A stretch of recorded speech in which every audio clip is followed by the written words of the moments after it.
5 longues heures plongées dans une obscurité totale pour un missile, et si ce n'était qu'un prélude. Imaginez une métropole figée, chaque minute pesant comme une menace invisible, chaque souffle plus tendu que le précédent. Une seule fusée, et soudain, Kiev bascule dans le chaos. L'équilibre d'un continent vacille. Tout part d'une fusée énigmatique, baptisée Flamingo et attribuée à l'Ukraine. Cette arme, d'origine occidentale mais renommée, aurait parcouru plus de 1000 kilomètres avant de frapper la Russie au cœur.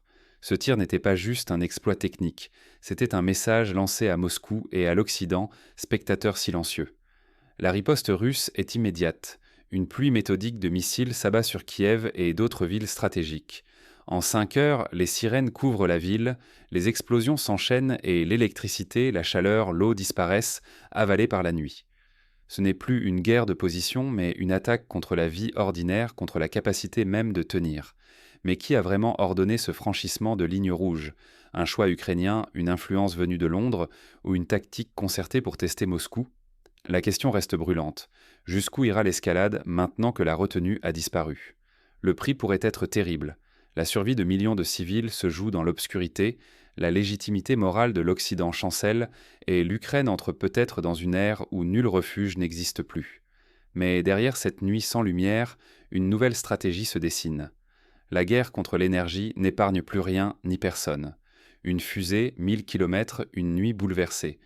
Ce qui devait n'être qu'une opération symbolique devient soudain le point de bascule d'une escalade diplomatique et militaire soigneusement scénarisée. Côté ukrainien, joie explosive, la fusée occidentale, baptisée Flamingo, frappe la Russie à plus de 1000 kilomètres. L'exploit est mis en scène, présenté comme un triomphe technologique et une revanche nationale. Pour les caméras, tout est millimétré. Visage radieux, images inédites, message explicite à l'Occident. L'Ukraine agit, audacieuse et imprévisible. Mais la réalité, c'est moins éclatante. La fusée est interceptée, l'impact direct évité, mais le précédent est créé. Pour la première fois, une arme occidentale franchit une frontière que Moscou considérait comme inviolée. Ce geste pèse davantage que n'importe quel dommage matériel. Jusqu'alors, la Russie faisait preuve d'une retenue tactique. Les frappes restaient en ciblé, les ripostes limitées. Cette nuit, la dynamique se brise. Une ligne rouge est franchie et l'incertitude s'installe. Croire que ces opérations ne sont que spectacles, c'est ignorer leur poison. Chaque missile, chaque vidéo rend la vie des civils plus précaire. L'escalade devient la règle et non plus l'exception. Mais qu'est-ce qui, cette fois, rend la riposte russe si différente? La réponse ne se limite pas à la rhétorique ni à un simple avertissement. Cette fois, Moscou vise le cœur énergétique de l'Ukraine, avec une violence inédite. Quand la patience s'effrite, la retenue s'efface. Cette nuit-là, la riposte russe n'a rien d'un accès de rage. Elle est méthodique, glaciale, réglée comme une opération chirurgicale. En représailles à la frappe ukrainienne, Moscou lance une pluie de drones et de missiles hypersoniques sur l'Ukraine. Pendant plus de 5 heures, Kiev et le cœur du pays basculent dans l'obscurité, privés d'eau et de toute communication. Chaque cible est choisie avec soin. Infrastructure énergétique, dépôt logistique, position militaire vitale. Les experts russes le confirment. Il ne s'agit plus de représailles instinctives, mais d'une neutralisation implacable. Le but est clair, briser la résilience ukrainienne là où l'électricité devient une question de survie en hiver. Les centrales et réseaux de distribution sont frappés sans répit. Dans ce silence glacé, la population civile devient l'otage invisible de décisions lointaines. Chaque coupure, chaque nuit sans chauffage érode le moral. Peu à peu, la logistique militaire ukrainienne chancelle aussi. Les convois, les réparations, tout s'enraye, sapant la résistance au front. La stratégie russe évolue. Le conflit déborde des champs de bataille et engloutit les infrastructures vitales. Pour l'Occident, le dilemme grandit. Chaque nuit noire fissure l'image du protecteur humanitaire. Mais une question persiste. Cette nouvelle escalade, que change-t-elle vraiment pour l'Ukraine, ses alliés occidentaux et la Russie elle-même? À l'aube, les conséquences émergent. Plus qu'un simple bilan matériel, c'est l'équilibre même de la société ukrainienne qui vacille. Les prochains mouvements des deux camps pourraient en redessiner la suite du conflit. Quand le réseau s'effondre, c'est toute la société qui chancelle. Derrière chaque coupure, la confiance se fissure, la routine se brise, l'espoir s'amenuise. À l'est, l'Ukraine voit sa grille énergétique dépérir, section par section, fil après fil. Les grandes lignes s'éteignent l'une après l'autre. Plus de lumière, plus de chaleur, plus d'eau. Les hôpitaux, les écoles, les foyers s'enfoncent dans un silence glacial.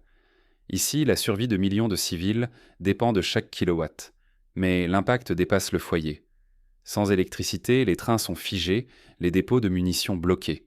Les chaînes d'approvisionnement s'effilochent lentement et l'armée perd mobilité et endurance. La Russie adresse un message brutal. Chaque livraison occidentale a un coût. Ce coût, c'est la désintégration des infrastructures vitales, la fragilisation de toute une population. L'inaction des Alliés devient un fardeau moral et politique. Moscou ne cherche plus à négocier. En frappant les derniers nœuds énergétiques, elle ferme la porte au compromis. Seule reste l'escalade, la rupture imposée, la reddition exigée. Chaque nuit, le risque d'un blackout total grandit. Si la lumière disparaît partout, c'est la société qui s'écroule et toute chance de dialogue s'efface dans l'ombre. L'Occident, garant humaniste, voit sa réputation s'effriter à mesure que s'éteignent les dernières chances de paix. Désormais, l'enjeu n'est plus seulement militaire, mais existentiel. La lutte pour l'énergie devient une lutte pour la survie même de la nation.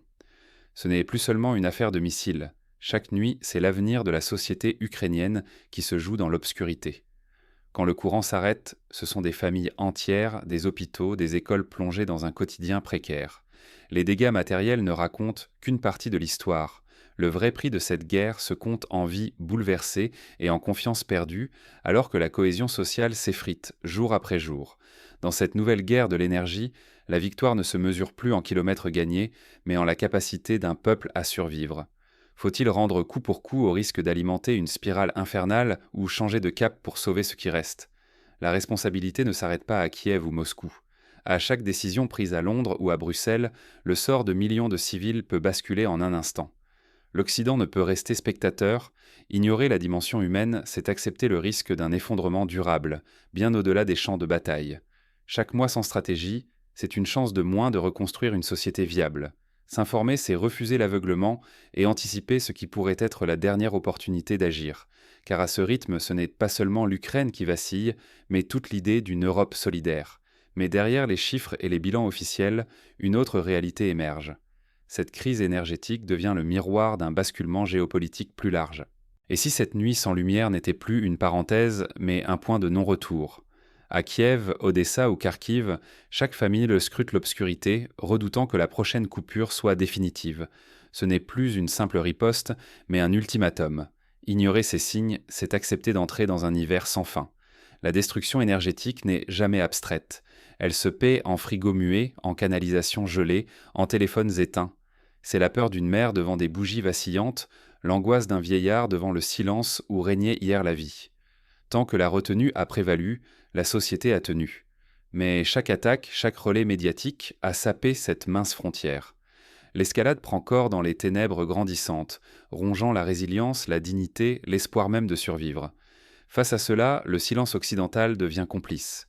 Détourner les yeux, c'est accepter que la peur et l'incertitude soient le nouveau prix pour exister. Mais pour combien de temps encore? Refuser la réalité, c'est risquer plus que l'obscurité. C'est voir la société se fissurer, le lien humain se rompre. Une nation privée d'énergie ne tient qu'à un souffle, et ce souffle faiblit. Alors, que fera-t-on quand la lumière s'éteindra, et qui, dans l'ombre, attend déjà son heure?